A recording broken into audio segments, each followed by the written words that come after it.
మనుషులు మరణించిన తర్వాత అసలేం జరుగుతుంది? మళ్ళీ జన్మంటూ ఉంటుందా? చనిపోయిన తర్వాత ఆత్మలు నిజంగా బయటికి వెళ్ళిపోతాయా? అసలేం జరుగుతుంది?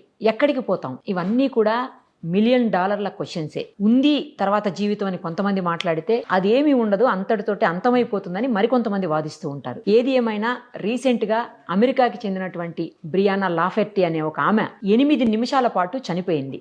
అది వైద్యులు ధృవీకరించారు కూడా. ఆ తర్వాత సడన్ గా ఆమె బ్రతికొచ్చి ఆ 8 నిమిషాల్లో ఏం జరిగింది, తాను ఏం చూసింది, మరో ప్రపంచంలో ఉన్నానని, తాను బ్రతికే ఉన్నానని, ఇక్కడ జరుగుతున్న ప్రతి ఘటన తాను గమనించానని, చూశానని, విన్నానని చెప్పటం సంచలనం రేపుతోంది. దాంతోపాటు స్పానిష్ కి సంబంధించినటువంటి మరొక ఆమె నిజంగా ఒక జర్నలిస్ట్ కూడా, అలాంటి ఆమె 24 నిమిషాల పాటు మరణించి ఆ తర్వాత మళ్ళీ బ్రతికింది. సో వీళ్ళిద్దరూ కూడా ఇప్పుడు సంచలనం రేపేటువంటి ఆసక్తికరమైన విషయాలను వెల్లడించారు. దీనికి సంబంధించే మనతో మాట్లాడేందుకు ఈ పునర్జన్మల మీద, మరణానంతర జీవితాల మీద ఎన్నో ఏళ్లుగా రీసెర్చ్ చేస్తూ చాలా బుక్స్ కూడా రాసినటువంటి మహేష్ చంద్ర భరద్వాజ గారు ప్రస్తుతం మనతో పాటు ఉన్నారు. ఆయనతో మాట్లాడదాం. ఇదంతా అసలు ఏంటి, ఆయన్ని అడిగి క్లియర్గా తెలుసుకుందాం. ఆయనతో మాట్లాడే ముందు వీళ్ళిద్దరికి సంబంధించి ఇప్పుడు నేను చెప్పినటువంటి మహిళలకు సంబంధించిన న్యూస్ కూడా చూద్దాం. సార్ నమస్తే అండి. నమస్కారం. సుమన్ టీవీ ప్రేక్షకులందరికీ శుభోదయం. సార్ ఇప్పుడు ఒక్కసారి ఫస్ట్ మనం మాట్లాడే ముందు ఒక న్యూస్ చూద్దాం సార్. చూసిన తర్వాత మనం దాని మీద డిస్కస్ చేద్దాం. ఓకే. ఒకసారి అది ప్లే చేయండి. మరణం ఎప్పుడు ఎలా వస్తుందో, మరణం తరువాత ఏం జరుగుతుందో ఎవ్వరికీ తెలియదు. కానీ కొందరు మాత్రం మరణం గురించి విచిత్రమైన వాదనలు చేస్తుంటారు. చావు పుట్టుకలు ఎవరి చేతిలోనూ ఉండవు. చనిపోయాక ఏమవుతుంది, ఎక్కడికి వెళతాం, ఆ స్థితి ఎలా ఉంటుంది అనేవి అంతులేని ప్రశ్నలు. వీటికి సమాధానాలు ఉండవు. డాక్టర్లు చెప్పలేరు. పాప పుణ్యాలకు అనుగుణంగా స్వర్గం లేదా నరకానికి ఆత్మ వెళుతుందని ఇలా ఫిక్షన్ సీన్స్ కనిపిస్తూనే ఉంటాయి. అయితే వీటిలో వాస్తవం ఎంత అనే అంశాలపై మాత్రం ఎవ్వరికీ అవగాహన లేదు. కానీ కొన్ని నిమిషాల పాటు మరణించి బతికిన చాలామంది చెప్పే కొన్ని విషయాలు, వారు చూసిన అంశాలు మనందరికీ ఆశ్చర్యాన్ని కలిగిస్తుంటాయి. అమెరికాలో జరిగిన ఒక షాకింగ్ ఘటన ఇప్పుడు సోషల్ మీడియాను ఊపేస్తోంది. ఓ 33 ఏళ్ల మహిళ మరణించిన 8 నిమిషాలకు కళ్ళు తెరిచింది. తొలుత ఆమెలో చలనం లేదు, ఊపిరి తీసుకోలేదు, మెదడు పని చేయలేదు, పల్స్ కూడా లేవు. అందుకే ఆమె చనిపోయిందని వైద్యులు ధృవీకరించారు.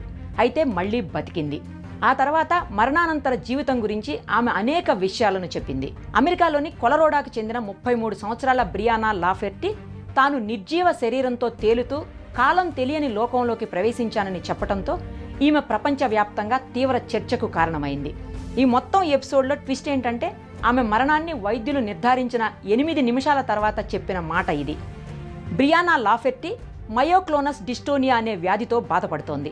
వైద్యులు ఆమె చనిపోయిందని ప్రకటించిన 8 నిమిషాల తర్వాత ఆమె లేచి కూర్చొని తనకు ఇంతలో ఏమి జరిగిందో వివరించింది. చివరిసారిగా తనకు సిద్ధంగా ఉన్నారా అనే మాట వినిపించిందని లాఫెర్టీ తెలిపింది. ఆ తర్వాత అంతా చీకటిగా మారిందన్నారు. మరణం ఒక భ్రమ, ఆత్మ ఎన్నటికీ చనిపోదు, మన స్పృహ సజీవంగా ఉంటుంది, అది రూపాంతరం చెందుతుంది. మరణానంతర జీవితంలోనూ నా ఆలోచనలు కొనసాగాయి. అక్కడ మన ఆలోచనలు వాస్తవికతను చూస్తాయి అని నేను గ్రహించాను. ఇది ఒక వరం అని లాఫెర్టీ చెప్పారు. ఆమె అకస్మాత్తుగా భౌతిక శరీరం నుంచి విడిపోయినట్టు వివరించారు. ఆ సమయంలో భూ సంబంధమైన ఉనికి అంతం కాదని కనుగొన్నట్టు లాఫెర్టీ ప్రకటించారు. లేటెస్ట్ గా ఓ మహిళ సుమారు 24 నిమిషాల పాటు మరణించింది. ఆ తర్వాత తిరిగి ప్రాణాలతో ఉంది. ఆ గ్యాప్లో ఏమైంది, ఆ స్థితి ఎలా ఉంది అనేది ఆమెనే వివరించింది. ఆ పుస్తకం ఇప్పుడు ప్రపంచవ్యాప్తంగా సంచలనంగా మారింది. ఇంతకీ ఎవరామె, అసలేం జరిగింది? 50 ఏళ్ల టెస్సా రొమిరో అనే స్పానిష్ మహిళా జర్నలిస్ట్ తనకు ఎదురైన అనుభవాలను పంచుకున్నారు. ఆమె క్లినికల్గా 24 నిమిషాల పాటు మరణించారు. అయితే ఆ టైంలో ఆమె చూసిన విషయాలు ప్రపంచాన్ని ఆశ్చర్యానికి గురిచేస్తున్నాయి.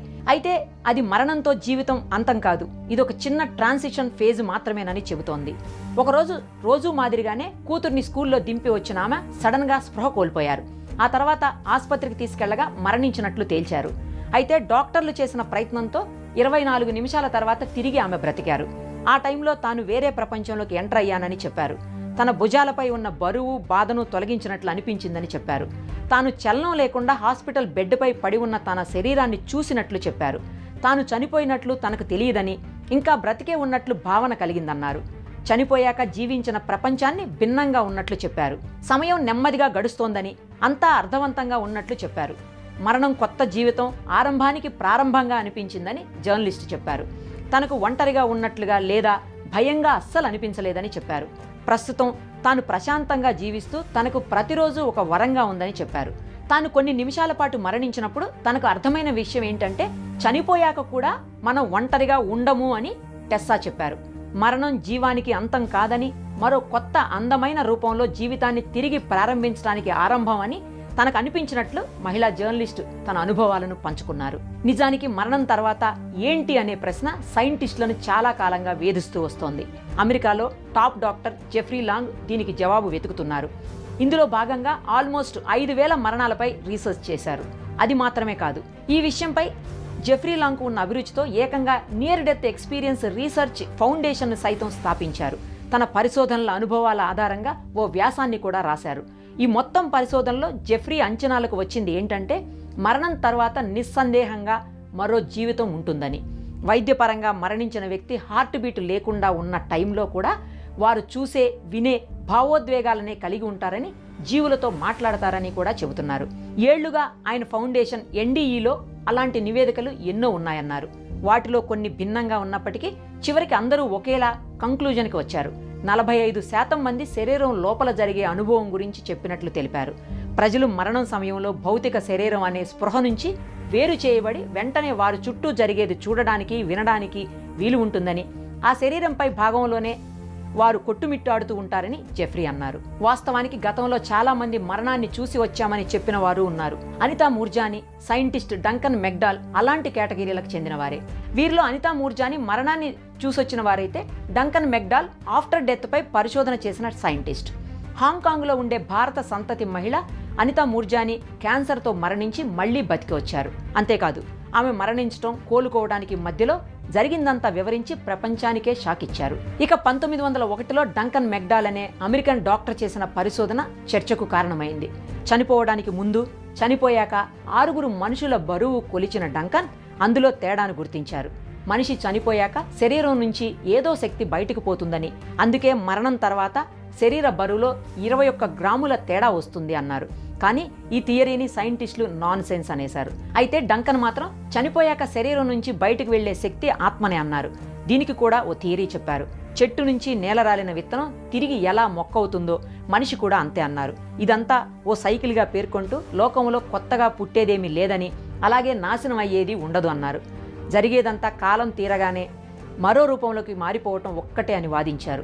సేమ్ ఈక్వేషన్తో మనిషిని ఊహించుకుంటే దేహం, మనసు, ఆలోచన, ఆత్మ అన్నీ శాశ్వతమే. ఆత్మ అంటే దేహానికి చైతన్యాన్ని ఇచ్చే ప్రాణశక్తి. ఆ చైతన్యం శరీరాన్ని వదలడమే మరణం. దేహం, ఆత్మ రెండూ ప్రకృతిలో నిరంతరం తిరిగే శక్తి రూపాలు. అలా చూస్తే మరణం తర్వాత కూడా జీవితం ఏదో ఒక రూపంలో ఉండొచ్చన్నమాట. మరణం తర్వాత ఏంటనే దానికి ఈ ఉదాహరణలు సరిపోతాయి. ఇప్పుడు బ్రియానా లాఫెట్టి కేసులో జరిగింది కూడా అదే కావచ్చు. మరణం తర్వాత మరో జీవితం ఉంటుందని మన సైంటిస్టులు ఇప్పుడు వాదిస్తున్నారు. కానీ మన పురాణాలు ఎప్పుడో ఆ నిజాన్ని ప్రపంచానికి చెప్పే ప్రయత్నం చేశాయి. అంతెందుకు, భగవద్గీతలోని ఓ శ్లోకంలో స్పష్టంగా దీని గురించి ఉంటుంది. పుట్టిన వానికి మరణం తప్పదు, మరణించిన వానికి పుట్టుక తప్పదు. అందుకే తప్పించుకోవడానికి సాధ్యపడని దాని విషయంలో నీవు దుఃఖించటం తగదు అని పునర్జన్మ గురించి చాలా స్పష్టంగా ఉంటుంది. కోట్లాది మంది హిందువులు కూడా దీన్నే నమ్ముతారు. ఆ మాటకొస్తే బౌద్ధ మతంలో కూడా పునర్జన్మ ప్రస్తావన ఉంది. కానీ ఇంతకాలం పునర్జన్మ నాన్ సెన్స్ అని కొట్టిపారేస్తూ వచ్చారు. బ్రియానా లాఫెట్టి కేసులో మరింత అధ్యయనం చేస్తే మరణం తర్వాత ఏంటి అన్న అంతు చిక్కని ప్రశ్నకు పూర్తి జవాబు దొరికే అవకాశం ఉంటుంది. సో అది సార్ చూశారు కదా, విన్నారు, చూశారు. దీన్ని బట్టి మీరేం చెప్తారు? ఎందుకంటే మీరు కూడా ఎస్పెషల్లీ మరణం తర్వాత అనే చాలా బుక్స్ రాశారు. అసలు జీవితం ఉంటుందా, పునర్జన్మ ఉంటుందా, ఆ టైంలో ఏం జరుగుతుంది, శరీరాన్ని వదిలి వెళ్ళిపోయిన తర్వాత ఆత్మ అనేది ఉంటుందా, ఇట్లా రకరకాలైనటువంటి మొత్తం అన్ని కోణాల్లో మీరు రాసినటువంటి అనుభవం ఉంది. మీరు చెప్పండి సార్, ఇప్పుడు ఈ మహిళలు చెప్పేది ఎంతవరకు నిజం, నిజంగా అలా జరుగుతుందా? అసలు ఈ జన్మలు పునర్జన్మలు అంటూ భౌతికంగా ఒక ఫిజికల్ ఐటమ్ ను ప్రూఫ్ చేసినట్టు ప్రూఫ్ చేయలేం. ప్రామాణికంగా ఒక కంటికి దీన్ని చూపించలేం. ఇది అనుభవంతో కూడుకున్న ముచ్చట. ఆ మహిళ చెప్పింది 100% నిజం. మనకు ఉన్న 7 చక్రాలలో సహస్రార చక్రం అనేది చాలా ఇంపార్టెంట్. సహస్రార చక్రం ఎప్పుడైతే పనిచేయకుండా అవుతుందో అప్పుడు ఈ భౌతిక రూపానికి, భౌతిక ప్రాణానికి దీంట్లోకి వెళ్ళిపోతాయి. అప్పుడు ఇది చలనం రాదు. ఆమెకు మళ్ళీ వచ్చింది అంటే ఖచ్చితంగా ఆమె సహస్ర చక్రం పనిచేస్తూ ఉండొచ్చు. ఓకే. 7th చక్ర ఆమెకు పనిచేస్తూ ఉండొచ్చు. అందుగురించే మళ్ళీ పునర్జన్మ అనేది ఆమె రాగలిగింది. ఆ మహిళ చెప్పింది నేను 100% నిజం అని నమ్ముతాను. ఓకే. ఎవరు ఈ జన్మలు పునర్జన్మల గురించి ఎవరు వాళ్ళు నమ్మడం నమ్మకపోవడం అనేది వాళ్ళ వ్యక్తిగత ఇష్టం. కానీ ఖచ్చితంగా ఉంటాయి. గీతలో కూడా గోవిందుడు కూడా ఇదే ఖచ్చితంగా చెప్పాడు, జన్మల పునర్జన్మల గురించి చెప్పాడు. తర్వాత ఒక మనిషికి ఉన్న 7 చక్రాలలో సహస్ర చక్రం అనేది సృష్టి చుట్టుపక్కల ప్రదేశానికి ఈ యూనివర్స్కి ఉండే కనెక్షన్. ఆ కనెక్షన్ దిగిపోయినప్పుడు మాత్రమే ఈ మిగతా అంగాలన్నీ పనిచేయకుండా, ఈవెన్ గుండె కూడా పనిచేయకున్నా కూడా ఆ సహస్రార చక్రంతో అది యాక్టివేట్గా ఉండే అది మళ్ళీ బతికి లేచే ఆస్కారం ఎక్కువ ఉంటుంది. సహస్రార చక్రం నుంచి ప్రాణం వెళ్ళిపోతాయి. సృష్టి నుంచి ప్రకృతిలో ఉన్న అన్నీ ఏమి జరుగుతున్నాయి, మన పక్కన ఏం జరుగుతుంది, ఏం జరుగుతుంది, ఏం కథ అనేది మొత్తం సహస్రార చక్రం అనేది చాలా ఇంపార్టెంట్. దాని నుంచే మనకు తెలుస్తుంది. అది పనిచేయకుండా అయితే ఆ ప్రాణం వెళ్ళిపోతుంది. అక్కడ పునర్జన్మ ఈ ఫిజిక్ అనేది మళ్ళీ చలనం రాదు, పనిచేయదు. ఎప్పుడైతే అది పనిచేస్తుందో అప్పుడు మాత్రమే దానికి ఆ బాడీకి ప్రాణం వచ్చే ఆస్కారం ఉంటుంది. కానీ అంటే చనిపోయిన తర్వాత కూడా ఏం జరుగుతుంది? ఇప్పుడు బాడీకి మళ్ళీ కనెక్షన్ వచ్చింది కదా ఇప్పుడు ఇద్దరు మహిళలకి కూడా. అంటే చనిపోయిన తర్వాత ఏం జరిగింది, నాకు ఇలా అనిపించింది, నేను ఒక భౌతిక లోకంలో ఉన్నాను, నేను అన్నీ వినగలుగుతున్నా, కింద చూస్తున్నా, చివరికి ఆమె బాడీని కూడా, డెడ్ బాడీని కూడా ఆమె చూసుకునింది, నేను చూశాను అని చెప్తున్నారు వాళ్ళు. సో అది ఎలా సాధ్యమవుతుంది? సాధ్యమే. దానికి జ్యోతిష శాస్త్రరీత్యా చెప్పాలంటే కేతు అనే గ్రహం చాలా ఇంపార్టెంట్. సంఖ్యాశాస్త్ర ప్రకారం చెప్పాలంటే నెంబర్ 7 అనేది చాలా ఇంపార్టెంట్. ఇవి రెండు యాక్టివేట్గా ఉన్నప్పుడు ఆమె శరీరంలోకి వెళ్ళి వైద్యుల భాషలో, డాక్టర్ల భాషలో ప్రాణం పోయిందని కన్ఫర్మ్ చేసినా కూడా ఆ కనెక్షన్ వాళ్ళకు ఉంటుంది. అంటే పునర్జన్మలు ఉంటాయి, దీన్ని బట్టి ఉంటాయి, గ్యారెంటీ ఉంటాయి. ఆ పునర్జన్మలు ఉన్నాయా లేవా, ఇదే లాస్ట్ జన్మ అనేది ఒక మనిషి పుట్టినప్పుడు వాళ్ళ జాతకంలో ఉన్న కేతు అనే గ్రహం ఉన్న స్థానాన్ని బట్టి వాళ్ళు గత జన్మలు ఏంది, ఈ జన్మల నెక్స్ట్ ఇంకా పునర్జన్మలు ఉన్నాయా లేవా అనేది 12వ భావం చెప్తారు. అలాగే జాతక చక్రంలో D60 షష్టాంశం అంటారు. ఆ షష్టాంశ ప్రకారం నువ్వు గత జన్మలో నువ్వు ఏమై ఉన్నావు, మనిషివేనా లేకుంటే ఇంకా ఇతర జన్మల 84 లక్షల ప్రాణులు ఉన్నాయని మనకు పెద్దలు చెప్పారు. ఆ ప్రాణులలో నువ్వు ఎలాంటిది అయితే జలచరమా లేకుంటే ఇంకేదైనా విషపురుగువా, మనిషివా లేకుంటే ఇంకేదైనా జంతువా, సాధు జంతువా, ఇవన్నీ అనేది జాతక చక్రం షష్టాంశం అని ఉంటుంది. షష్టాంశం ద్వారా కనుక్కోవచ్చు నువ్వు గత జన్మలో ఎలా చనిపోయావు, అసలు ఈ జన్మ ఎందుకు వచ్చింది, వాట్ ఈజ్ యువర్ బ్యాలెన్స్, ఈ జన్మ అనేది నీకు ఎందుకు వచ్చింది, ఈ రూపం అనేది ఎందుకు వచ్చింది అనేది జాతక చక్రంలో 6వ భావం చెప్తారు. రుణం అంటారు. రుణం అంటే అప్పని కాదు, బాధ. నువ్వు ఈ జన్మ పుట్టడానికి కారణం ఏంది, ఆ కారణం అన్ని నువ్వు క్లియర్ చేసుకుంటే మోక్షం వచ్చే ఆస్కారం ఉంటుంది. కానీ కొన్ని చోట్ల మనం న్యూస్లో కూడా వింటుంటామండి, గత జన్మ గుర్తుకొచ్చిందని చెప్పేసి పలానా ప్లేస్లో పలానా వ్యక్తిగా పుట్టాము ఆసారి, మళ్ళీ ఇప్పుడు ఇలా పుట్టామని చెప్పేసి వాళ్ళు అక్కడికి వెళ్ళి చూసి వాళ్ళు పలానా ఈమె నా బ్రదరు, ఈమె నా తమ్ముడు, ఈమె అక్క, చెల్లి, అమ్మ, నాన్న ఇవన్నీ చెప్పిన సందర్భాలు కూడా చాలా ఉన్నాయి. వార్తలు కూడా వచ్చినాయి, చాలా వార్తలు నేను కూడా విన్నాను, చూశాను, పేపర్లు కూడా వచ్చినాయి, ఫోటోలతో సహా వచ్చినాయి. అయితే ఇక్కడ ఏంటంటే ఒక శిశువు ఎవరైనా పుట్టినప్పుడు, ఆడగాని మన శిశువు పుట్టినప్పుడు ఇక్కడ మాడు అంటాం, మాడ అంటాం, ఇది మెత్తగా ఉంటుంది. ఇది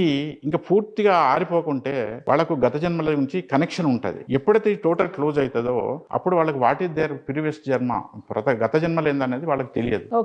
ఒకవేళ అవి తెలిసేది ఉంటే వీళ్ళకి ఎవరైనా అపకారం చేసిన వాళ్ళ మీద వీళ్ళు మళ్ళీ రివర్స్ యాక్షన్ తీసుకొని పగ తీసుకోవడం, లేకపోతే మంచి చెడు ఏదైనా కానీ వీడు ఆ వాటిని దృష్టిలో పెట్టుకొని వీడు కొత్త పాపకర్మలో కొత్త చెడు చేసేది సమాజానికి నష్టం చేసే ఆస్కారం ఉంటుంది. కనుక ఆ మాడు మొత్తం నూనె రాసి ఒక 6 నెలలు 8 నెలల వరకు మొత్తం క్లోజ్ చేస్తారు. అది ఎప్పుడైతే క్లోజ్ అవుతుందో వాళ్ళకి మనకు తెలియదు. ఆ శిశువు కూడా ఈ మాడు మొత్తం క్లోజ్ కాకముందు సడన్గా నిద్రలో ఉలికి పడతారు, నవ్వుతుంటారు, అప్పుడే ఏడుస్తుంటారు, అప్పుడే ఏదో చేస్తుంటారు. అది వాళ్ళకి ప్రీవియస్ జన్మల యొక్క కర్మ యొక్క గుర్తులు అన్నట్టు. అది గత జన్మ అనేది గుర్తుండద్దని మన శరీరంలో మాడు మీద శిశువు పుట్టినప్పుడు ఆ నూనె రాస్తారు, నూనె రాసి అది చేస్తారు. ఒక 8 నెలల తర్వాత గట్టి పడుతుంది. 6 నుంచి 8 నెలలు టైం తీసుకుంటారు. మరి అప్పుడప్పుడు ఇది గుర్తుకొచ్చినవి మాకు పలానా, మేము పలానా చోట పుట్టాం, పలానా అది ఇదని చెప్పేటోళ్ళ పరిస్థితి ఏంటంటే వాళ్ళకి రాయలేదా నూనె, లేకపోతే గ్యాప్ ఉంటాయి. దానికి ఎంత అంటే చిన్న ఒక వెంటలా వెయ్యో వంతు సందు ఉన్నా చాలు, వాళ్ళ గత జన్మలు తెలిసిపోతాయి. మనిషికి 3 రకాలు ఉంటాయి, కాన్షియస్, సబ్ కాన్షియస్, అన్కాన్షియస్. ఈ సబ్ కాన్షియస్ మైండ్ లో ఇరికపోయినాయి అనేది అవి గుర్తుకొస్తాయి. మీరు అన్నట్లు పునర్జన్మలే ఉండింటే మొత్తం అందరికీ తెలుస్తుంది కదండి. ఇప్పుడు ఆ మహిళలు ఇద్దరికి చనిపోయిన తర్వాత తెలిసింది, మరి చనిపోయిన వాళ్ళందరూ కూడా మనల్ని కింద నుంచి ప్రతి ఇంట్లోనూ చావు అనేది సహజం. ప్రతి ఇంట్లో ఉండే ఉంటారు, ఎవరో ఒకళ్ళు చనిపోయే ఉంటారు. సో వాళ్ళందరూ మనల్ని ఇప్పటికీ చూస్తూ ఉంటారా? మరి లెక్కన చూస్తుంటారు. ముఖ్యంగా వాళ్ళ వంశస్థులను మాత్రం గమనిస్తారు. వంశస్థులను మొత్తం సమాజం కాదు, వాళ్ళ జీవితంలో ఎదుర్కొన్న అనేక సంఘటనలకు కారకులు, కారణాలు కాదు. కుటుంబ సభ్యులు మాత్రం ఖచ్చితంగా కలిగిస్తారు. అందుగురించి మనం పితృకర్మలు చెప్పేటప్పుడు తాత తండ్రి అవును చెప్పిస్తారు వాళ్ళు చెప్పిస్తారు. అదే కారణం. వాళ్ళ పితృదేవతలను గిట్ట మనం పూజించకుంటే మనిషికి డెవలప్మెంట్ ఉంటుంది, శుభకార్యాలు ఉండవు. ఇది ఎందుకు మనం పూజించాలంటే కాస్త టైం తీసుకుంటాం. ఒక జన్మ నుంచి ఇంకో జన్మకు వాళ్ళు చేసిన పాపకర్మలు శుభకర్మను అనుసరించి మనం ఒక ఎగ్జామినేషన్లో ఒక స్టూడెంట్ రాసిన ఆన్సర్లను బట్టి ఒక టీచర్ మార్కులు ఎలా వేస్తుందో అలాగే ఒక ఆత్మ ఒక మంచి రూపంలో ఉన్న చేసిన అనేక శుభ పాపకర్మలు అనుసరించి వీళ్ళకి ఫర్దర్ ఏ జన్మ రావాలని దానికి కాస్త టైం పడుతుంది. ఓకే, మరి అంతలోపు ఏం జరుగుతుంది? అంత లోపల వీళ్ళకైతే ఒక శక్తి కావాలి కదా, ఆహారం అనేది మన శబ్ద రూపం మంత్రాల రూపంగా మనం వాళ్ళకి అందిస్తాం, మంత్రాల రూపంగా అందిస్తాం. అది మనం చేసే పితృకర్మలు ఖచ్చితంగా చేయాలి. పునర్జన్మ అనేది ఖచ్చితంగా ఉంటుంది. ఎవరైతే పితృకర్మలు సరిగా చేయకుంటే ఏ ఆత్మకైతే సరిగా వాళ్ళ వారసులు చూసుకోరో అక్కడ వాళ్ళకు నెక్స్ట్ జన్మ అంటూ లేకుండా ఈ ఆకాశంలో మనం దయ్యాలు భూతాలు అంటాం, అవి ఆ దుష్టశక్తుల రూపంగా వాళ్ళు ఒక విధంగా ఆవేదనతోని సంచరించడం జరుగుతుంటుంది. ఇది 100% వాస్తవం. ఎవరు నమ్మరో నమ్మకపోవచ్చు, అది అనేక సినిమాలో కూడా వచ్చింది. జన్మలు ఉంటాయి, ఖచ్చితంగా ఉంటాయి. అంటే చనిపోయిన మనకి గీతలో కూడా ఉంటుందండి, పుట్టిన ప్రతి మనిషికి గిట్టక తప్పదు, గిట్టిన ప్రతి మనిషి పుట్టక తప్పదు అని చెప్పేసి ఉంటుంది. మరి నిజంగా అలా చనిపోయిన ప్రతి వ్యక్తి మళ్ళీ పుడుతూనే ఉంటారా? పుడతారు, కానీ అందరూ మళ్ళీ మనుషులుగానే పుట్టారు. ఓకే, మనకు ఉన్న అన్ని జన్మల కన్నా అత్యుత్తమైనది మానవ జన్మ. ఈ మానవ జన్మకు మాత్రమే వాళ్ళు ఎన్నో జన్మలు చేసిన పాపకర్మలు శుభకర్మలు ఎలాగా అనుభవిస్తాం. ఇప్పుడు మన బ్యాంకులో ఒక 10 లక్షల రూపాయలు ఉన్నాయండి, ఎవరికి ఒక 50,000 అప్పు ఉన్నాం. మన దగ్గర 10 లక్షలు అప్పు ఉన్నా కూడా 50,000 అది ఆ రుణం తీర్చాలా వద్దా? అట్లనే మన ఈ జన్మల ఎన్నో జన్మలు చేసిన ఆ రుణాలను తీర్చుకోవడానికి అది దాన రూపంగా కావచ్చు, ధర్మాల ద్వారా కావచ్చు, ఇతరులకు మేలు చేయడం ద్వారా కావచ్చు, ఈ పుణ్యకారణం వల్ల వాటిని తీర్చుకుంటే వీళ్ళకు మోక్షం వస్తుంది. ఆ మోక్షం రావాలంటే వాళ్ళకు వస్తుందా రాదా అనేది వాళ్ళ జాతకంలో 12వ భావాధిపతి చెప్తాడు.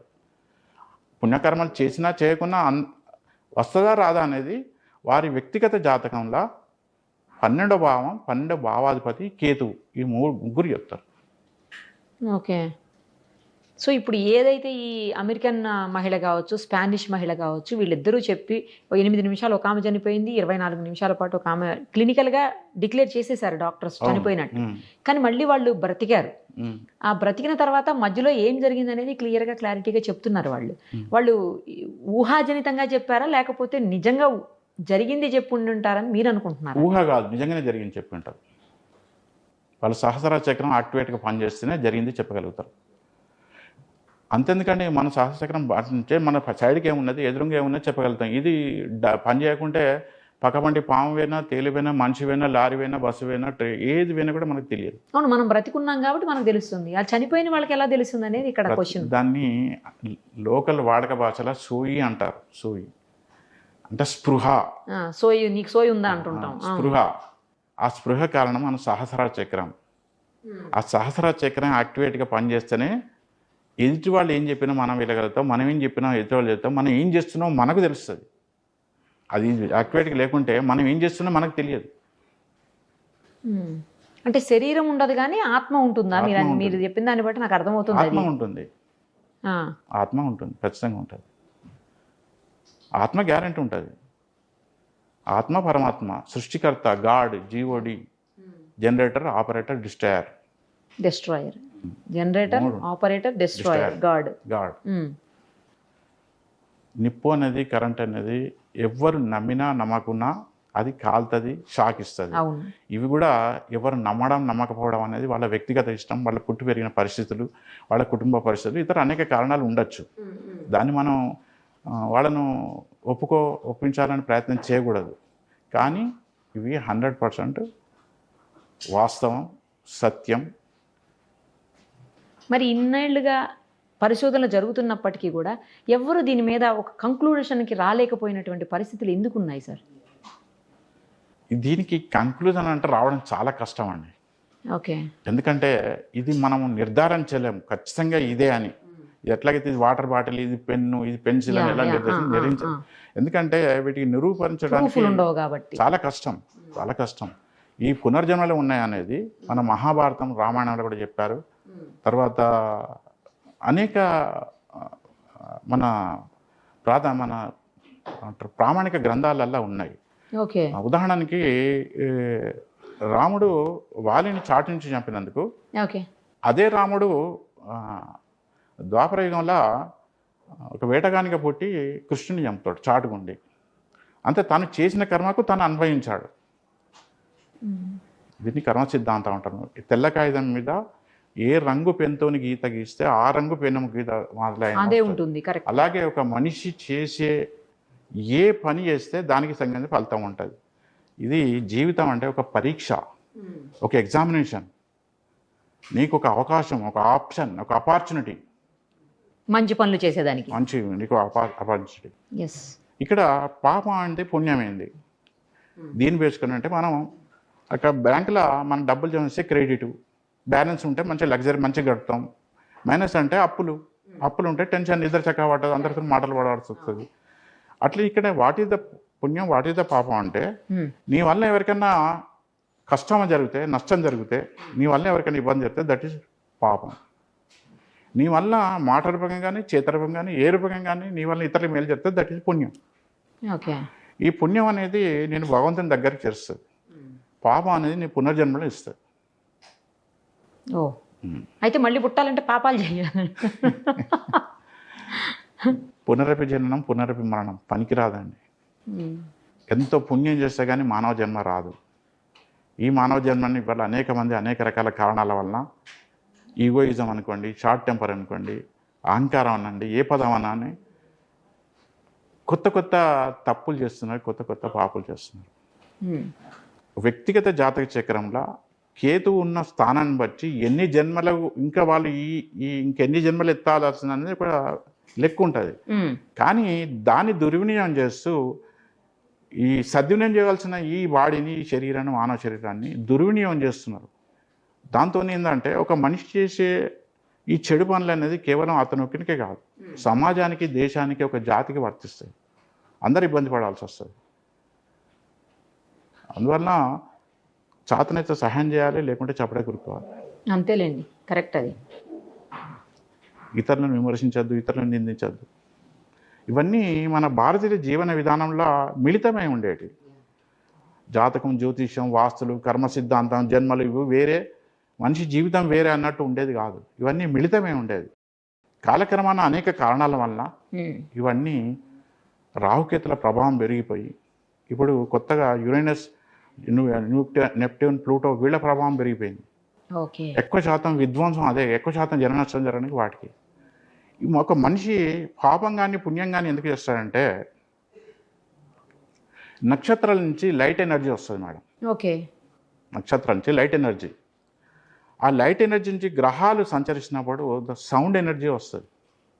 సౌండ్ ఈ రెండు మిళితమైనప్పుడు 1+2 అంటే 3 అవుతుంది, 1+4 అంటే 5 అవుతుంది, 1+6 అంటే 7 అవుతుంది. ఈ నక్షత్రము ప్లస్ ఆ గ్రహం బట్టి కాంబినేషన్ బట్టి ఇంకా ఎక్కువ కలిస్తే ఎక్కువ. ఆ కాంబినేషన్ అనేది మనిషి యొక్క సహస్రార చక్రం మీద ప్రభావం చూపెడుతుంది. ఇది ఈ సరౌండింగ్ ఏరియా మొత్తం అంతా చూపెడుతుంది. అంటే పంచభూతాలు, శబ్దం చెవుల ద్వారా, ఇట్లా అన్నీ, వాయువు దీని ద్వారా, ముక్కు ద్వారా, టేస్ట్, ఇది స్పర్శ, ఎయిర్, ఇలా ఒక్కొక్కటి ద్వారా మనకు చూసి దీన్ని అనుకూలంగా ఈ మనసు మీద ప్రభావం చూపించి అవి మనం మంచో చెడో అనుభవిస్తాం. ఎందుకు అనుభవిస్తాం అంటే అనుభవించాం కదా, మనం ఒక నిర్ణయాలు తీసుకుంటాం. ఒక మనిషి ఏ కష్టం వచ్చినా, ఏ సుఖం వచ్చినా వాళ్ళే కారకులు, ఇతరులు కారకులు కాదు. ఎవరికైనా ప్రాబ్లమ్స్ వచ్చినా, ఒక ప్రాఫిట్ వచ్చినా, ఏదైనా మంచి అనుకున్న సక్సెస్ రేట్ వచ్చినా కూడా దానికి 100% కారణం వాళ్ళే. ఎలా అంటే ఒక మనిషి చేసే ప్రతి నిర్ణయానికి ముందు, ప్రతి ఫలితానికి ముందు ఒక నిర్ణయం ఉంటుంది. ఆ నిర్ణయం అనేది వారి ఆలోచన ద్వారా వస్తుంది. ఆ ఆలోచన అనేది ఎక్కడ పుడుతుంది? మెదడు, మైండ్. ఈ మైండ్ మీద మన సరౌండింగ్ ఏరియా ఉన్న ఈ పరిసరాలు అనేది మనకి ఎఫెక్ట్ ఇస్తుంది. ఏ టైంలో ఎలాంటి ఎఫెక్ట్ ఇస్తుంది అనేది ఆ వ్యక్తి యొక్క జాతకం సూచిస్తుంది, శాసించదు. జాతకం ఎప్పుడు కూడా శాసించదు. నీకు ఈ టైంలో పెళ్ళి అయితే, నీకు ఈ టైంలో సంతానం అయితే, ఈ సమయంలో ఉద్యోగం వస్తుంది, ఈ టైంలో ప్రమోషన్ వస్తుంది. ఇది సూచిస్తుంది, శాసించదు. శాసించేది వాస్తు, అష్టదిక్పాలకులు. మనం వర్షం ఆపలేము, చలిగాలిని ఎండగాలిని ఆపలేము. క్లోజ్ చేసుకోండి, కిటికీ క్లోజ్ చేస్తాం, ఇంకేదో క్లోజ్ చేస్తాం. ఇప్పుడు మీరు దాదాపు 17 పుస్తకాలు రాశారండి. 30 పుస్తకాలు రాశారు పునర్జన్మల మీద. లేదు, అన్నీ అవేనా పునర్జన్మ మీద ఇప్పుడు రాస్తున్నా. ఇప్పుడు రాస్తున్నారు 31 పుస్తకం. 31వ పుస్తకం పునర్జన్మ మీద. ఓకే. సో దాంట్లో ఏమి బేసికల్గా ఏం చర్చిస్తున్నారు మీరు? ఏ అంశాలను మీరు పొందుపరుస్తున్నారు అందులో? అసలు ఈ దేవుడు అంటే ఎవరు, ఇన్ని రూపాలు ఎందుకు, ఇన్ని పేర్లు ఎందుకు, అసలు ఈ జన్మ ఏంది, మనిషి ఏంది, అందరూ ఒకేలాగా పుట్టినా కూడా వాళ్ళు హైఫై పొజిషన్లో ఉంటారు, వాళ్ళు కష్టాలు అనుభవిస్తారు, ఒకళ్ళు రకరకాల అనుభవాలతోనే ఉంటారు. ఇలా ఎందుకు ఉంటారు? అసలు ఈ ధర్మం అంటే ఏంది? ఇంతమందికి ఆహారం రావడానికి కారణం ఏంటిది? ఆహారం. నువ్వు ఎన్ని నీతులు చెప్పినా, ప్రవచనాలు చెప్పినా అందరికీ ఆహారం ఎంత కావాలి? అంతే కదా. దానికి మెయిన్ కారణం ధర్మం. మన భారతదేశంలో ధర్మం ఉండేపాటుగానే అనేక మంది మహర్షులు, అవతార పురుషులు, సాక్షాత్ విష్ణుమూర్తి అవతార రూపంలో మన నేల నడయాడాడు. ఈ ధర్మం ఉంటేనే ఆహారం వస్తుంది. ఆ ధర్మం ఉండాలంటే మనిషిలో పాపపుణ్యాలు అనేది డెవలప్ కావాలి, తెలిసి ఉండాలి. నువ్వు చేస్తే ఎవరికి నష్టం, చేస్తే ఎవరికి లాభం అనేది తెలిసి ఉండాలి. అవి తెలియజేసేదే ఈ జ్యోతిష్యం, వాస్తు, సంఖ్యాశాస్త్రాలు నూరి. కాకపోతే ఏంటంటే ఇవాళ అనేక కారణాల వల్ల అన్ని రంగాల్లో ఉన్నట్టు జ్యోతిష వాస్తు రంగాల్లో కూడా కొన్ని వాళ్ళ సొంత పైత్యాలతోని అవి కొద్దిగా భ్రష్టు పట్టిపోయినాయి. కొద్దిగా అందరికీ నమ్మాలంటే కూడా ఒక విధంగా నమ్మాలా వద్దా అని ఒక డైలమాలో పడిపోయారు. అది ఎవరి వాళ్ళ వ్యక్తిగత ఇష్టం. కానీ పునర్జన్మ రావద్దంటే ఈ జన్మలో ఉన్న అసలు మన రుణాలు ఏంది? రుణాలు అంటే నాటు ఏదో కారులోనో ఇంటిలోనో గది కాదు. మన ఈ భూమి మీద పుట్టడానికి కారణం ఏంది? భూమి మీద పుట్టడానికి మన కారణం ఏంది? అది దాన్ని తొలగించుకుంటే వాళ్లకు గత జన్మలో చేసిన ఏమైనా పాపాలు పుణ్యాలు అనేది ఉంటే ఈ జన్మలో వాళ్ళు ఆ దుష్ఫలితాలు అనుభవించకుండా బైపాస్ అయిపోతుంది. ఓకే. ఒక అప్పు తీసుకున్నామండి, వాడు పెనాల్టీ వేసాడు, ఇంట్రెస్ట్ చేశాడు, ఏదో రిక్వెస్ట్ చేస్తే అవి తీసేయచ్చు. వాడు ఆ పెనాల్టీ తీసేయచ్చు, ఇంట్రెస్ట్ తగ్గియచ్చు, ఇంకా చెప్పాలంటే అసలు లోన్లను కూడా తగ్గియచ్చు. That is our behaviour. Our చేసే పుణ్యాలు, మనం చేసే సత్కర్మలను బట్టి ఉంటుంది. కానీ నాకు ఒక విషయం అర్థం కావట్లేదు సార్ అప్పటి నుంచి కూడా. ఏంటంటే ఇప్పుడు మీరు చెప్తున్నారు మనం పుణ్యం చేస్తే మళ్ళీ జన్మ ఉండదు, మామూలుగా ఉంటాము, పాపం చేసినప్పుడే ఇంకో జన్మ వస్తుంది అని చెప్తున్నారు. కానీ మనిషి చనిపోయిన తర్వాత కూడా బతికే ఉంటాడు, మనిషి చనిపోయాక కూడా జన్మ ఉంటుంది. అంటే మనిషి చనిపోయిన తర్వాత కూడా అతను నార్మల్గానే లీడ్ చేస్తాడు. ఇప్పుడు మనం ఆ మహిళలు ఇద్దరు చెప్పింది కూడా అదే కదా. మేము ఆ జన్మలో చనిపోయిన తర్వాత కూడా నెక్స్ట్ ఏంటి జరుగుతుంది, మేము ప్రతిదీ కింద నుంచి పైనుంచి మేము చూస్తూనే ఉన్నాం, అన్నీ మాకు తెలుస్తూనే ఉంది, మా బాడీని కూడా చూసుకున్నామని చెప్తున్నటువంటి పరిస్థితి ఉంది వాళ్ళు. సో మరి ఇదేంటి నాకు అర్థం కావట్లేదు. చనిపోయిన తర్వాత జన్మ ఉంది అంటారు, తర్వాత చనిపోయిన తర్వాత మంచి పనులు చేస్తే ఇక జన్మే ఉండదు అంటున్నారు. ఈ కాన్ఫ్లిక్షన్ ఏంటో నాకు అర్థం కావట్లా.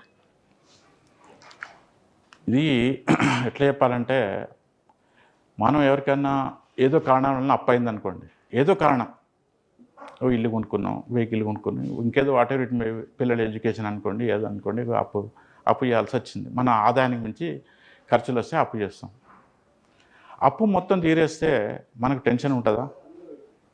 ఉండదు కదా. అయితే ఇప్పుడు వాళ్ళు చెప్పింది ఏంటంటే, దాంట్లో మనం భౌతికంగా రుజువుపరచడం చాలా కష్టం. కానీ గ్రహాలల్లా కేతు అనే గ్రహం అనేది, అలాగే ఆయుష్ కారకుడు బ్యాలెన్స్, ఒక వాటర్ ట్యాంక్లో బ్యాలెన్స్, ఒక సెల్ ఫోన్లో బ్యాలెన్స్, ఒక ల్యాప్టాప్లో బ్యాలెన్స్ అంటే ఛార్జింగ్ అంటాం కదా, ఆ బ్యాలెన్స్ కారకుడు శని. ఓకే. బ్యాలెన్స్ కారకుడు శని. ఈ రెండు గ్రహాలు యొక్క వాళ్ళకి యాక్టివేట్ అయి ఉంటే, ఆ సహస్రార చక్రం కూడా యాక్టివేట్ అయి ఉంటే, వాళ్ళకు మళ్ళీ చనిపోయినా కూడా డాక్టర్లు కన్ఫర్మ్ చేసినా కూడా 8 నిమిషాలు 20 నిమిషాలు ఏమైనా అరగంట అయినా కానీ వాళ్ళు లేచి కూర్చుంటారు. ఈ మధ్య టైంలో వాళ్ళు ఇవన్నీ గమనించగలుగుతారు, ఏం చేశారు, ఎవరేం చేశారు, ఇంకా అనేది గమనించగలుగుతారు.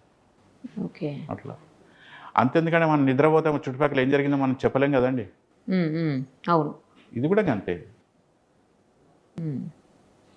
నిద్రపోయినప్పుడు ఇది తాత్కాలిక నిద్ర, అది శాశ్వత నిద్ర. శాశ్వత నిద్ర కారకుడు శని. దాన్ని క్యారీ ఫార్వర్డ్ చేసేది. మనం బ్యాలెన్స్ ఇట్లా అంటాం కదా, ఎస్టర్డే బ్యాలెన్స్, నిన్న క్రెడిట్ డెబిట్ ఏమున్నదో ఇవాళ మనం, అదే దాన్ని నిర్ధారించేవాడు కేతువు. నీకు ఈ జన్మ అంటూ ఎందుకు వచ్చింది అని చెప్పేవాడు కేతువు. దానికి మళ్ళీ నెక్స్ట్ ఈ జన్మలో చేసిన మంచి చెడుని బట్టి నెక్స్ట్ జన్మకు తీసుకెళ్ళేవాడు కూడా కేతువే. అందుగురించి కేతువును జ్యోతిష శాస్త్రరీత్యా మోక్షకారకుడు అన్నారు. ఓకే, మోక్షకారకుడు. అయితే నేను చెప్పే ఒక సిన్సియర్ అడ్వైజ్ ఏంటంటే, అకార్డింగ్ టు ప్రస్తుతం ఉన్న ఈ స్పీడ్ యుగంలో ఈ ఫైనాన్షియల్ ఒత్తిడి, వర్క్ స్ట్రెస్, ఇంట బయట, ముఖ్యంగా మధ్యతరగతి వాళ్ళ జీవితం ఒక మధ్యలాగా తయారైంది. ఇంటి బాధ్యతలు కాదనలేము, బయట బాధ్యతలు కాదు. ఇటువంటి విషయాలల్లో ఈ ప్రస్తుత పరిస్థితులల్లో ఈ జన్మలు, పునర్జన్మలు ఇవన్నీ ఆలోచించే ఓపిక, శక్తి, ఇంట్రెస్ట్ ఎవరికి ఉండదు. ఆ గత జన్మలు ఉన్నాయా లేవో వదిలిపెట్టండి. చచ్చిపోయినాక స్వర్గానికి పోతామో నరకతామో అది వదిలిపెట్టండి. ఇవాళ ప్రశాంతంగా ఉండాలంటే ఏం చేయాలి, మంచి భవిష్యత్తు కోసం మనం ఏం చేయాలి, మన బాధ్యతను నిర్వర్తించాలంటే ఏం చేయాలి, దట్ ఈజ్ ఆలోచించాలి. ఓకే, దానికి 4 రకాల మార్గాలు ఉంటాయి. ప్రశాంతమైన జీవితానికి 4 మార్గాలు ఉన్నాయి. ఓకే, ఒకటి, మనం ఒక చోటు నుంచి ఇంకో చోటుకు పోవాలంటే మనకు ఒక లొకేషన్, డెస్టినేషన్ అంటాం. మన డెస్టినేషన్ చేరకడానికి ఒక లొకేషన్, రూట్ మ్యాప్, ఓ తోవ మార్గం అది దట్ ఈస్ జాతకం సూచిస్తుంది. ఓకే, జాతకం ఓన్లీ సూచిస్తుంది, శాసించదు.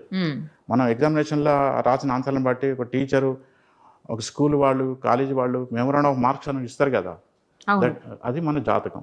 ఓకే, అయితే మన ఉన్న ప్రాంతాల నుంచి డెస్టినేషన్ పోవడానికి మనకి ఏదో ఒక వాహనం కావాలి. Maybe it is own, private, government, ఏమన్నా మన దూరాన్ని బట్టి మన వెహికల్ డిసైడ్ చేసుకుంటాం. అమెరికాకు నడుచుకుంటే పోలేం కదండి. అది వెహికల్ను, దట్ ఈస్ వెహికల్ ఈజ్ వాస్తు ఏం చేస్తుంది, మన మైండ్ మీద శాసిస్తుంది. పంచభూతాల ఎఫెక్టివ్, అష్టదిక్పాలకుల యొక్క ఎఫెక్టివ్. ఎందుకంటే సూర్యుని చుట్టూ గ్రహాలను సంచరించినప్పుడు, ఆ నక్షత్రాలు, వివిధ నక్షత్రాల నుంచి సంచరించినప్పుడు మనం నిద్రపోయినా, తెలితోనున్నా, అన్కాన్షియస్ ఉన్నా మన మీద వాటి ప్రభావం ఉంటుంది. దుప్పటి కప్పుకొని వాపుకున్నా, ఏసీలో వాడుకున్నా, ఎండలో వాడుకున్నా, చాప మీద వాడుకున్నా వాటి యొక్క ప్రభావం ఉంటుంది. రౌండ్ ద క్లాక్ నిద్రపోయినా కూడా మన మీద ఉంటుంది. వాటిని ఆ వెహికల్ ఎంత కండిషన్ లేకుంటే మనం గమ్యస్థానం చేరలేం. ప్రతి గమ్యస్థానం చేరాలంటే ఏ వెహికల్ అయినా దానికి ఒక ఫ్యూయల్ కావాలి. ఫ్యూయల్, పెట్రోల్ అను, గ్యాస్ అను, డీజిల్ అను, ఏమన్నాను, దట్ ఈజ్ మనం చేసే పూజలు, పునస్కారాలు. ఓకే, ఆ పూజలు, పునస్కారాలు కూడా అందరికీ ఒకటే వర్తించదు. స్టూడెంట్స్ చేసుకునేది వేరే ఉంటుంది, అలా స్టూడెంట్స్లో వాళ్ళ క్లాస్ని బట్టి వేరే ఉంటుంది, ఉద్యోగస్తులు చేసేది వేరే ఉంటుంది, వ్యాపారస్తులు చేసేది వేరే ఉంటుంది. ఒక ఆఫీసులో, ఒక ఇంట్లో ఎవరి డ్యూటీ వాళ్ళకి ఎలా ఉంటుందో, ఒక ఆర్గనైజేషన్లో ఈ పూజల పునస్కారాలు అనేది అది శబ్దం, సౌండ్ ఎనర్జీ. మనిషికి సౌండ్ ఎనర్జీ కంపల్సరీ కావాలి. Sound energy most important. Sound energy అంటే ఇతరులు చెప్పింది మనం వినాలి, మనం ఏం చెప్తుందో వాళ్ళకి అర్థం కావాలి. మీరు ఇందాక 4 చెప్పారు, అందులో ఒకటి చెప్పారు, మిగతా 3 చెప్తున్నాను కదా. ఫస్ట్ హొరోస్కోప్, జాతకం. రెండోది రూట్ మ్యాప్, మూడోది ఫ్యూయల్. ఓకే, ఇప్పుడు ఒకళ్ళు వంట వండేవాళ్ళు ఎవరైనా కానీ, మేల్ ఆర్ ఫీమేల్, వంట వండాలని అన్నీ రెడీగా ఉన్నాయి. గ్యాస్ నిండా సిలిండర్ ఉంది, మన వంట పదార్థాలు రెడీ పెట్టుకున్నాం. అలాగే వెహికల్ కండిషన్లో, కొత్త వెహికల్, దాంట్లో ట్యాంక్ నిండా ఫ్యూయల్ ఉంది. కానీ అది పని చేయాలంటే ఏం కావాలి? స్పార్క్ రావాలి. లైటర్ అను, కిక్ అను, సెల్ఫ్ అను, ఆ స్పార్క్ రావాలి. ఆ స్పార్క్ అనేది ఆ మనిషి, ఆ మేల్ ఆర్ ఫీమేల్ వాళ్ళ యొక్క పేరు. ఆ పేరు అనేది వాళ్ళు చనిపోయినా కూడా ఆ పేరు ప్రభావం వాళ్ళ మీద ఉంటుంది. ఓకే, అందుగురించి మనిషి పుట్టిన ప్రకారం వాళ్ళ పేరు అనేది, ఆ పేరు ఏమిందంటే వాళ్ళ యొక్క స్కిల్ డెవలప్మెంట్ చేస్తుంది. ఒకవేళ స్కిల్ ఉన్నా కూడా, ఎక్స్పీరియన్స్ ఉన్నా కూడా వాళ్ళకి ఒక గుర్తింపు తీసుకొస్తుంది.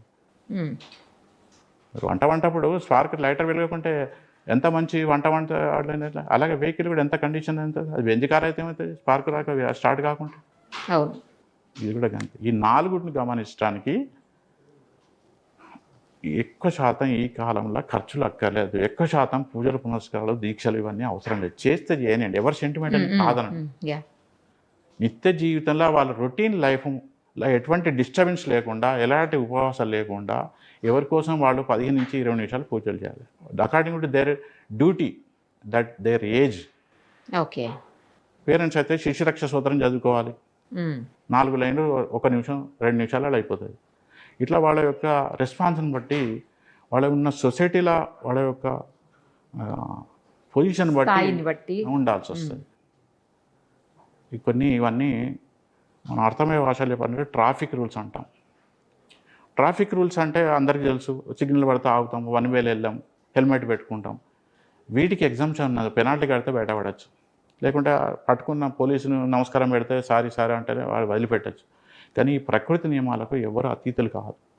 నేటి కాలంలో మనిషి మీద 132 రకాల ప్రభావాలు చూపెడుతున్నాయి. 132 రకాల ప్రభావాలు చూపిస్తున్నాయి. అందుకని వాటి నుంచి తట్టుకోవడానికి మనం వర్షం ఆపలేము, ఎండను ఆపలేము, మనం గొడుగు పట్టుకుంటాం, రెయిన్ కోట్ తడుకుంటాం, లేకుంటే వర్షం వెడిచేదాకా పడకుండా నీళ్ళు తడకుండా ఎక్కడ నీడ కాగుతాం. అట్లనే కొన్ని నియమాలు, ప్రకృతి నియమాలు పాటించకపోవడం వల్లనే అది అనేక కారణాలు, చెప్పటోళ్ళు లేరు, వినటోళ్ళు లేరు, వాళ్ళు ఉన్న పెరిగిన వాతావరణం, వాళ్ళకున్న ఫైనాన్షియల్ కండిషన్ కావచ్చు, ఇతర ఏ కారణాలు కావచ్చు, కానీ ఇవి వాటిని ధిక్కరించి కేర్ చేయక నిర్లక్ష్యం చేసి ఇవాళ సమస్య అంటూ లేని జీవితం మనిషి లేడు. అవును, అదే మెయిన్ రీజన్. ఎంత చెట్టుకి అంత గాలి అన్నట్టు ఎవరి లెవెల్లో వాళ్ళకి ప్రాబ్లం. ఒక 100 కోట్ల ప్రాబ్లం అయితే ఇంకోనికి 1000 రూపాయల ప్రాబ్లం. కానీ అందరికీ ఎవరి లెవెల్లో వాళ్ళకి ప్రాబ్లమ్స్. పునర్జన్మలు అయితే ఖచ్చితంగా ఉంటాయి. Right sir. మీ అంత స్థాయి నాలెడ్జ్ మరి ఎంతమందికి ఉంటుందో, ఎంతమందికి అర్థమవుతుందో తెలియదు, కానీ మొత్తానికైతే ఆ మహిళలు చెప్పింది నిజమేనని చెప్పి మళ్ళీ మీరు ఒకసారి చెప్తున్నారు, అంతే. నాకు అర్థమైంది అదే. Right sir, thank you sir, thank you so much. నేను ఏం నేర్చుకున్నా, నేను నిత్య విద్యార్థినండి. I'm always a student until my last breath. చాలా ధన్యవాదాలండి అవకాశం ఇచ్చినందుకు. సుమన్ టీవీలో మీ పర్సనల్ అండ్ బిజినెస్ ప్రమోషన్స్ కోసం కింది నెంబర్కి కాంటాక్ట్ చేయండి.